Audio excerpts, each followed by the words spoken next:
There's something happening in cities across America right now. Buildings are going up. Streets are being redesigned. Old neighborhoods are being reimagined or erased. And on the surface, it looks like progress. But the question nobody seems to be asking is, who is all of this actually for? Because if you've spent any real time walking through cities like Detroit, like Pontiac, like so many places that built this country, you start to notice something. The places that carried the most history, the most stories, the most memory, are often the first to disappear. A corner store that's been there for 50 years, gone. A block where families built their lives, replaced. A building that once meant something, demolished before anyone thought to ask why it mattered. And in its place, clean lines, new construction, higher prices, different people.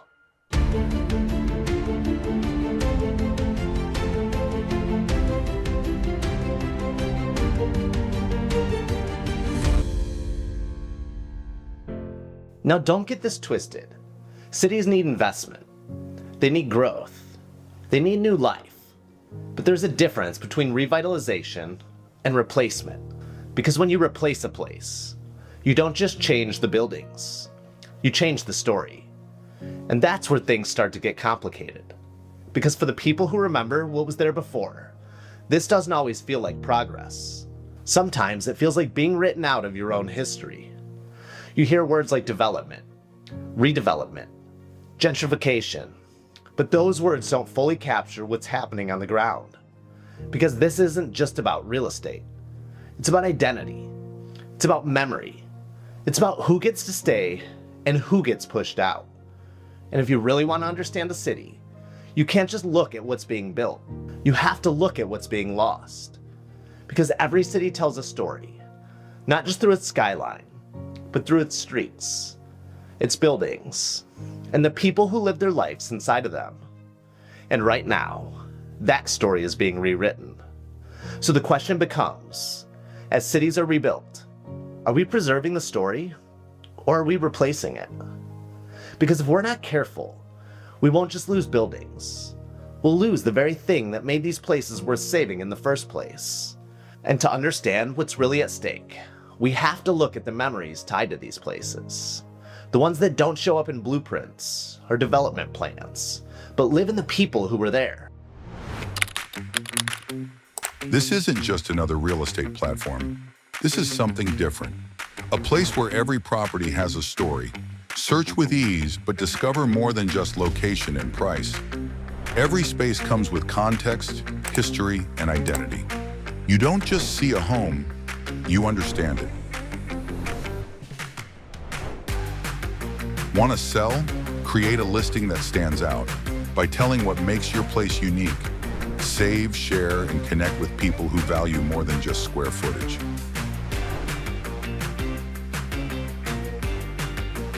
We don't just sell homes. We take care of preserving and telling their story. Because every home has a story, let's discover yours. History loves company. You can rebuild a building. You can redesign a street. You can even rebrand an entire neighborhood. But there's one thing you can't reconstruct once it's gone. Memory. Because memory isn't just tied to a structure. It's tied to moments.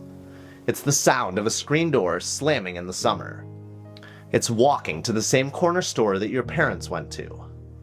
It's knowing your neighbors, not just their names, but their stories. And those things, they don't show up in development plans.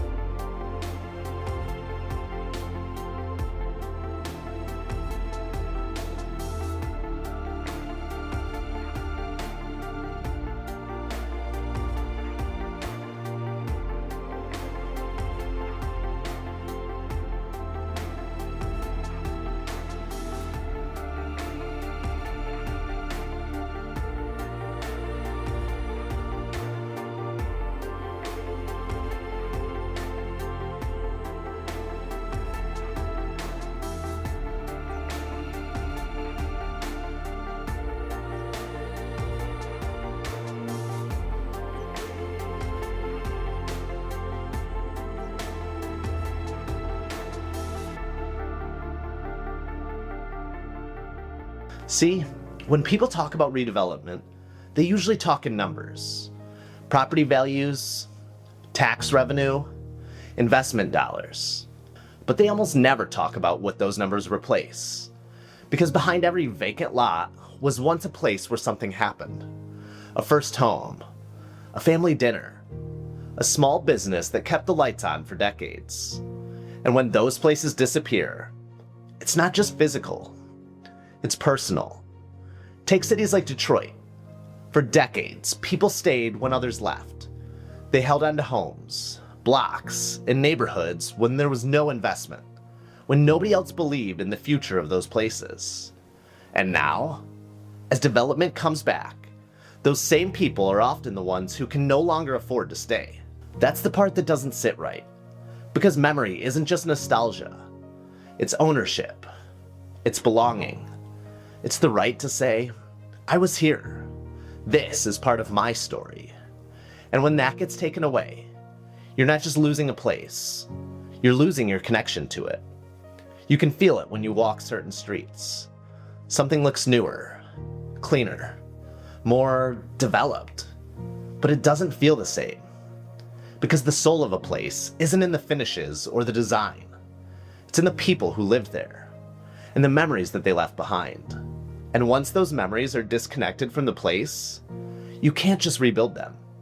So when we talk about cities changing, we have to ask, whose memories are being preserved? And whose are being erased?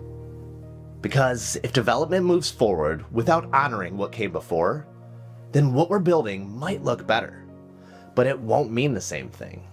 And that leads to the hardest question of all. If cities are changing, where are people supposed to go? At some point, this stops being about buildings, and it becomes about people. Because when a neighborhood changes, when prices rise, when taxes increase, when rents double, people are forced to make a decision.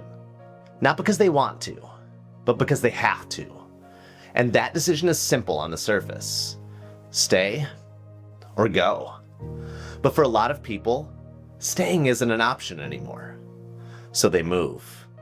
Further out. Different cities. Different neighborhoods.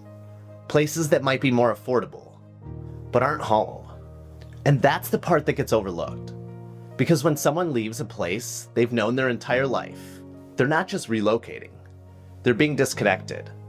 From routines, from relationships, from the streets that raised them. And once that connection is broken, it's hard to get back. You see it happen slowly. A few families leave, then a few more. Then the businesses that depended on them start to disappear.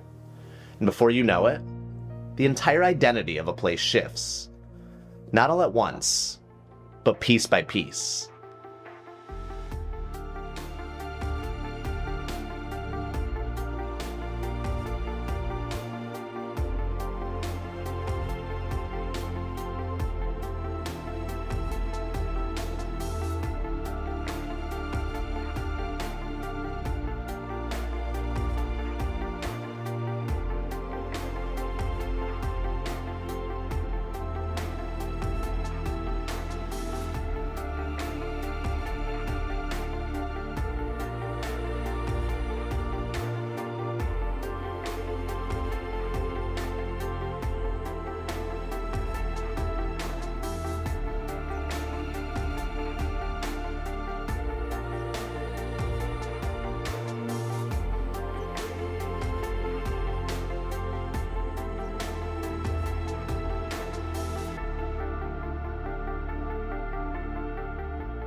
Now again, growth isn't the problem.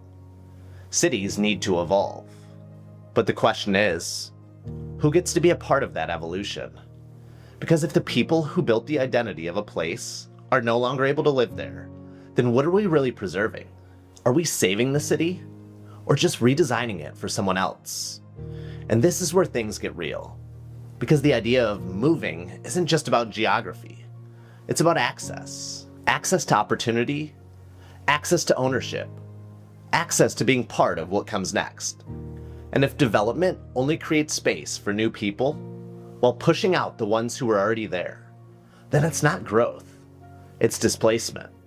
But here's the other side of this, because there is one. What if development didn't have to mean displacement? What if cities could grow without losing the people who gave them their identity in the first place? What if preservation and progress weren't working against each other, but together? Because the future of these cities, Detroit, Pontiac, places just like them across the country, isn't just about what gets built next.